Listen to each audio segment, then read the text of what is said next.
ప్రార్థన. సకలాశీర్వాదములకు కారణభూతుడా, తేజోమయుడా, సర్వోన్నతుడా, జీవముగల రాజా, మీకు వేలాది స్తోత్రాలయ్యా. మాకు దేవుడిగా ఉండి మమ్ములను నీ స్వాచ్ఛముగా చేసుకున్న మా ప్రియ పరలోకపు తండ్రి, మీకు స్తోత్రములు ప్రభువా. మాకు సమృద్ధిగా మేలు కలుగు చేయుచున్న మా ప్రియ తండ్రి, మేము బ్రతుకున్నట్లు మీ కరుణా కటాక్షములు మాకు అనుగ్రహించు తండ్రి, మీకు స్తోత్రములయ్యా. మీ కృపా సమృద్ధిని బట్టి జాలిపడే దేవా, మీకు స్తోత్రములు ప్రభువా. తండ్రి, గడిచిన దినమంతా కాపాడి సజీవులుగా ఉంచి మరొక నూతన దినమును మాకు ఇచ్చినందుకు మీకు కృతజ్ఞతలు దేవా. ప్రభువా, నీ ఎదుట నీతిగా యథార్థముగా జీవించే బిడ్డలలో కొందరికి నయము కాని రోగములు వారిని పట్టి పీడిస్తున్నాయి తండ్రి. వారి అనారోగ్యమును బట్టి పశ్చాత్తాపంతో వారి కంటి నుండి వచ్చే కన్నీటిని ఒక్కసారి చూడండి ప్రభువా. నాకు స్వస్థత రాదనే నిరాశతో వారి సొమ్మసిల్లిపోతున్నారయ్యా. దేవా, వారిని ధైర్యపరచండి అయ్యా. నీ గొప్ప ఆదరణతో వారిని ఆదరించండి అయ్యా. వారికి త్వరగా స్వస్థత కలుగునట్లుగా కృపచూపమని ప్రార్థిస్తున్నామయ్యా.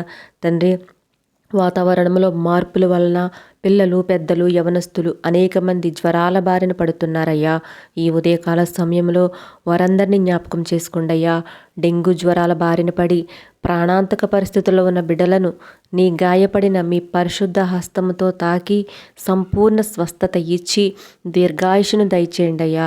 ఆనాడు జ్వరంతో పడి ఉన్న పేతురు యొక్క అత్త చేతిని ముట్టి లేవనెత్తునట్లుగా ప్రతి ఒక్కరిని చెయ్యి పట్టుకుని లేవనెత్తి ప్రతి బలహీనతల నుండి విడుదల కలిగించి మీ అందు ఆనందించి సంతోషించే కృపనివ్వండి తండ్రి. ప్రార్థనలో ఏకీభవిస్తున్న ప్రతి బిడ్డను జ్ఞాపకం చేసుకోండి అయ్యా. వారి ప్రతి అవసరతను తీర్చి వారి సమస్యల నుండి విడుదల కలిగించండి తండ్రి. ఈ రోజంతా మీరు మాకు తోడై ఉండండి అయ్యా. మా రాకపోకలు యందు క్షేమం దయచేయండి అయ్యా. మా ప్రతి పనిని మీ అధికారమునకు ఒప్పుకొనుచు మిమ్మల్ని ముందు పెట్టుకుని మేము నడవడానికి సహాయం చేయండి అయ్యా. మా జీవితాలలో అడ్డుగా ఉన్న అనేక సమస్యలను నీ అందు విశ్వాసంతో ఎదుర్కోవడానికి మాకు మీ పరిశుద్ధత సహాయము దయచేయం ప్రభువా. మా సమస్త పనులలో మాకు తోడుగా ఉండి మా సరిహద్దులు విశాలపరిచి మమ్మల్ని దీవించి ఆశీర్వదించం తండ్రి. ఎంతోమంది యవన బిడ్డలు ఉద్యోగాలు లేక, సరైన జీవనోపాధి లేక, వివాహాలు కాక ఏకాంగులుగా ఉంటున్నారయ్యా. వారి జీవితాలను కట్టి వారి జీవితాల్లో నూతన కార్యాలు జరిగించు తండ్రి. వ్యాపారాలు చేస్తున్న వారికి వారు వెళ్ళు ప్రతి పనిలో మీ కృపా కనికరము అనుగ్రహించి సమృద్ధిని కలుగచేసి దీవించుము ప్రభువా.